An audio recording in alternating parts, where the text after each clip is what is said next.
Hey there, welcome back. It's JT from Work It Daily, and today I'm going to be talking about how to apply for a job and actually get an interview. Before I begin, though, I want to remind you, if you've got questions or comments, make sure to post them down below, and of course, hit the subscribe button so that you can get our content on a regular basis. Okay, so I'm talking to all those people out here today who have applied to jobs online and feel like it went into a big black hole. Raise your hand if you are completely frustrated by the whole online application process.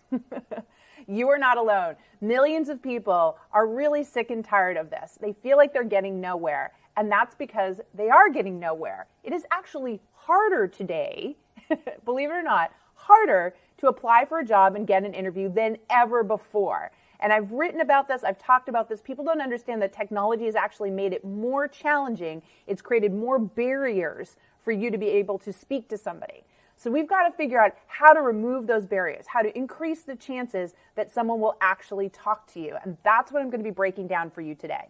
Now, there are 6 steps that I'm going to walk you through today. And I guarantee you some of these you have never, ever heard before. So grab a pen or pencil and take some notes, because you're going to want to follow these 6 steps to the letter so that you can start to get people to contact you and dialogue with you at these employers.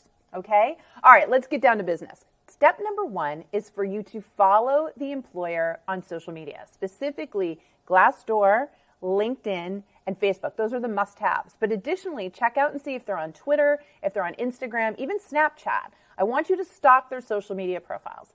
Why do I want you to do this? Well, companies today understand that in order to attract the best talent, they need to market themselves. We call it employment branding. And more companies are doing this these days so that you can get a 360-degree view of what it's like to work there. This is valuable information. It's not only going to help you prepare for interviews, help you understand the company, help you know what to say when you talk to them, but even better, you can eventually have a dialogue with these employers right through social media. Think about it. That's what social media is for. Now, I want you to imagine that you follow these companies and you start liking and sharing some of their stuff. Think about when a total stranger likes and shares your stuff on social media. What do? You go check them out, right? You want to see who they are. What are they about? Well, the same thing happens with employers. When you start liking and sharing their stuff, that social media manager is paying attention. And eventually, you could direct message or even tweet or whatever it is and say, hey, I'm a fan of your company, and I'm curious if you have any advice on how I could stand out when I apply for a job. Don't think you'll get a response? You are wrong. I know for a fact you will. In fact, I did an experiment on this last year, specifically on Instagram. I followed a bunch of companies, and then I asked them for tips on how to stand out in the application process. They responded. They were excited, and they even shared that information with me. So no excuses here, folks. Social media, we're all used to using it. Why can't you use it when it comes to connecting with employers? Such a great way for you to better prepare. Okay, step number 2. I want you to write something called a disruptive cover letter. Now, be sure to check out my video on cover letters. The link is down below. I want you to understand that today's cover letter has to be different, disruptive. And what do I mean by that? It has to get the person at hello. So it's not going to be your boring, outdated, traditional cover letter, which is a total snooze fest where you just talk all about yourself and all that stuff that you write about can be found in the resume. This is a story about how you feel connected to the employer, how you know what they do, the product or the service they provide is different, better, faster, cheaper. Whatever it is, you're going to tell the story that makes you feel connected to their brand. And that's really important because companies want to hire people who understand them, who get them, who feel like they're a member of their tribe. And that is what a disruptive cover letter is all about. Now, you need to have this thing good to go before you apply, because the rest of the steps that I'm going to show you are going to increase the chances that they immediately respond to you, especially when they read your disruptive cover letter. So you've got to be ready to go with this. So write your disruptive cover letter, think about how you feel connected to that employer, and then you're ready for the next step. Okay, so step number 3 is about being selective in who you apply to. I see a lot of job seekers today doing what we call spraying and praying, and that's applying to absolutely everything, hoping that something sticks. This does not work. It is a complete waste of your time. Studies show that if you aren't a 90 to 100% match for a particular position, you will be tossed from the applicant tracking system. So you have to find job opportunities where you truly are a 90 to 100% match. And the way to do that is to take a look at all the skill sets they've listed and ask yourself, do I have examples from my professional past where I can prove that I have that skill set? If you can't say that, then you aren't going to be able to apply online because you're just going to be automatically tossed from the system. Now, that's not to say that you couldn't do this job, and it's not to say that you couldn't apply in another way, but that's a video for another day. We teach you how to go around the applicant tracking system at Work It Daily, and if you want to learn more about that, be sure to check out the links below. But for today's video, this is about applying to a job online and getting a call, and one of the criteria for that has to be that you only apply to jobs where you truly are a 90 to a 100% match. Now, why is that? Because 8 out of 10 times, your application is being tossed by the applicant tracking system. Companies today have now put these systems in place because they sometimes get thousands of resumes for just one job. There is no physical way a hiring manager or a recruiter could go through every single application. So they have to have a system for weeding it out. These applicant tracking systems will go through and remove anybody that doesn't have the exact skill sets they're looking for. That's why it's so important that each and every time you apply, you know that you are almost a perfect match for the job. Okay, so step number 4 is about where to apply to the job, because a lot of companies today will have the same job posting in many different places. Some people are spending their time on some of the old job boards like Monster, Career Builder, Indeed. I'm going to tell you, and I'll probably get in trouble for this, to not waste your time on those sites.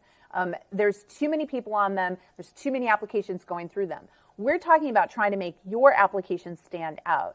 So believe it or not, there are 3 places where you should look, and in this order. First, I want you to go over to Glassdoor. Glassdoor is the number 2 fastest growing job site in the world. And the reason for that is that companies know that anybody that goes to their Glassdoor page is really studying them and thinking about working for them. So if they have a job posting there and you apply, it's 2 times more likely that you're going to get a response from them because they're very focused on the talent that is applying through their channel. So that's really important. You want somebody, a human eye, to take a look at your application.